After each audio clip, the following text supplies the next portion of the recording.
In the world of wargaming, few topics ignite more debate than points and army lists. For some, they're essential for balance and fair play, while for others, they're limiting, pulling focus from immersive narrative and realism. But do points and army lists actually ruin wargames? We're going to find out today. If you haven't already, do please like and subscribe so you don't miss out in the future. Go and check us out on Facebook also, and if you want to support the channel, then head over to the Ko-fi page where you can either pick up some rules or make a donation, and it all goes straight back into the channel. So anyway, let's get back to it. So as I said, today we're diving into the pros and cons of points and army lists, exploring how they shape the way we play, and asking, is there a better way to balance skill, story and fun in our favourite tabletop battles? And at the end, it'll be your decision. So first we're going to talk about the pros and cons of points. For many, points and army lists are essential for keeping wargames balanced. In competitive games, especially like Warhammer 40,000, Bolt Action, Black Powder and many others, points act almost like a kind of currency, with each unit valued according to its power level. This structure lets players build armies that are fairly balanced against each other, making matches feel fair and rewarding, and that is especially useful in tournaments, so there's definitely that pro. In games like Bolt Action, points are key to ensuring that a World War II army, or armies, can fight on an even playing field, no matter which nation they represent. Without points, a powerful faction like, say, the Soviets might easily overpower another force, disrupting balance and the fun had by the players. So points level the playing field, and for many players, that's the heart of a good game, is balance. But point systems have their drawbacks too. By focusing on balance, some players feel the game loses its immersion. Instead of picking units for storytelling or historical purposes, players often choose what's the most efficient, which can feel more like a maths puzzle than a tactical, imaginative battle. The spirit of a game can be lost when numbers and balance come before creativity. I mean, just a quick question to you: how many times have you been along to a games day at your local club and you've looked around the room whilst you've already started playing after setting up, and there's other people at other tables which 10-15 minutes in haven't even started rolling dice yet because they're still working on their army lists? I've seen it several times. Next, we're going to talk about the impact on creativity and narrative. I mean, firstly, if you think of narrative games like, say, Middle-earth strategy battle game, this offers a different take. Now, while they have points, and I know there's a new set which has just come out, I haven't played it, so I'm not entirely sure whether there's a difference between the old and new, but just in general, while they do have a point system for competitive play to keep things balanced and equal, it also really encourages narrative scenarios where battles are chosen based on Tolkien's lore. I mean, imagine replaying the Defense of Helm's Deep. Here, whether you've seen the film, read the books, the odds are always greatly stacked against the defenders. But that's what makes the story so epic. How many stories have you read or watched movies or TV shows of where you've got this small, stalwart band of heroes against massive odds fighting for their lives and for whatnot? So I mean, again, I guess that's the narrative, which I love, and I always try and represent that on the table, especially in fantasy games. But yeah, that's why I love the narrative. In skirmish games like Frostgrave, points and lists guide how players build their adventuring warbands. But Frostgrave is also designed to encourage story-driven campaigns, where characters evolve over time. This leveling and growth can lead players to create more creative teams, adding to the game's sense of adventure rather than sticking to optimised or mathematically balanced lists, although some people will still use maths to try and get the most bang for their buck, so to speak. So, while points can keep things fair, they can also restrict creative choices. Freeing players from point systems, in my opinion, allows them to make choices based on story, theme, or even wild what-if scenarios that wouldn't hold up in a balanced game, but make for, in my opinion, much more memorable moments on the tabletop. And I kind of feel that's what we want. We want to have a good game, but it's a game where at the end of it, whether you win or lose, you have lots of points where you're like, that was cool, that was really interesting, I'd love to see that again. It'd be cool if they turned this game into a movie. You're going to remember that game much more than the one where both sides had 500 points and it was kind of bland, in my opinion. But let me know down below if you think differently. Everyone's opinions are valid when it comes to points versus narrative. Also, if you haven't already, as I said before, do please like and subscribe so you won't miss out in the future. So next, let's talk a little bit about community divisions and playstyles. So a lot of these preferences boil down to playstyle. For example, Star Wars Legion has a points-based system to help players balance Rebel and Imperial forces, which is perfect for their tournaments. But for narrative play, or narrative players, this structure is still quite restrictive, kind of going over the same sort of issues. For those players, they might want to recreate scenes from the movie, or play out battles that focus on other aspects of the Star Wars universe, even if they're not perfectly fair. In historical games, like My Own Rules, Follow the Flag, Warts and All, or Black Powder perhaps, many players actually prefer, and I would say this is to a certain extent more historical games, players prefer uneven matchups that reflect the real world conditions.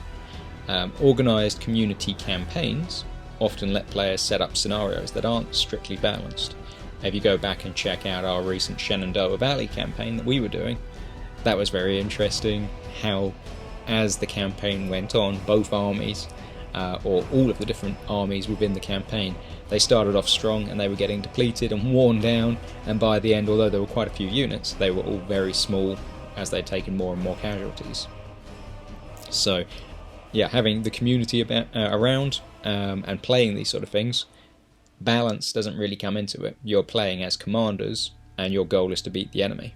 And when you're talking about sort of historical commanders, no commander's goal is ever to go into a battle and have parity with the enemy. You either want to go in and outnumber them, and if you can't outnumber them, then you need to use the battlefield to your advantage. You need to ambush them, you need to delay certain troops here, you need to try and get superiority of numbers in one location, even if overall you don't have it. That's the way the commanders work in reality, so that's how most of us, I would say, who are historical wargamers like to play our games. But again, it comes down to, I think probably for me, I would say the wording is, are you a gamer or are you a historical wargamer? If you're a gamer, probably points lists are going to be more useful to you. If you're a historical wargamer, you're more interested in recreating those historical battles which aren't necessarily always balanced. Next, we've got sort of points versus historical realism. Another consideration in games is realism itself. And I guess you could say if you're playing a science fiction game, is it realism? But to a certain extent, yes. I mean, it doesn't matter whether you're playing Warhammer 40,000, realism, in my opinion, there represents how closely your game reflects the background lore. Same with Lord of the Rings, or any fantasy or science fiction setting. Realism, in my opinion, is based on that very fact. How well does the game represent the information that we read about in the stories? If the game is completely different to the background lore, then it's not very realistic. If it mimics it perfectly, then it's very realistic. Even if it is science fiction, so it's not realistic to our world, within that context, I think that's the way we need to look at games. Is it realistic? And it's the same way I would look at historical games. Based on the technology and the knowledge at the time, how closely does our game represent that? And if it does a great job, cool, we've got realism. So if we were to take, say, Flames of War, points are used to create balanced tank and infantry battles, with some artillery in it and other aspects. But as I mentioned, World War II wasn't balanced, and some players feel that point systems here oversimplify the dynamic of real battles. They'd rather see historical forces go head to head, even if one side holds a natural advantage. Games like Sharpe Practice can be used to take a different approach. Instead of focusing on strict balance, then you could field units based on historical scenarios or mission objectives. In this way, points take a slight backseat to realism, letting players experiment with historical tactics without needing a balanced match. So, by moving away from points, these games can give players the freedom to recreate actual historical battles where strategy and context mattered more than perfectly matched forces. For players who care about realism, this approach feels far more satisfying than sticking to a points-driven system. As I mentioned in my own rule sets, at the start of the game, both players roll on a table, and that will tell you how many units your force is going to hold. For the most part, we're working off of brigades. It's more like a brigade division level. But you could end up with, I think the smallest, just off the top of my head, is sort of 6 units. Whilst if you roll the highest score, you're going to get 12. So you can have a game where you're outnumbered 2-1. Or you could theoretically have a game where you're balanced. Comes down to that roll of the dice. Although you can do historical battles, you can do games where you just balance it out. It's entirely up to you.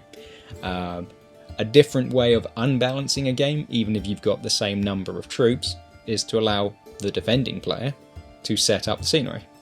Then that way, although your troops are the same, you as the attacker have the disadvantage of having to attack through unfriendly terrain. So there's a lot of different options there.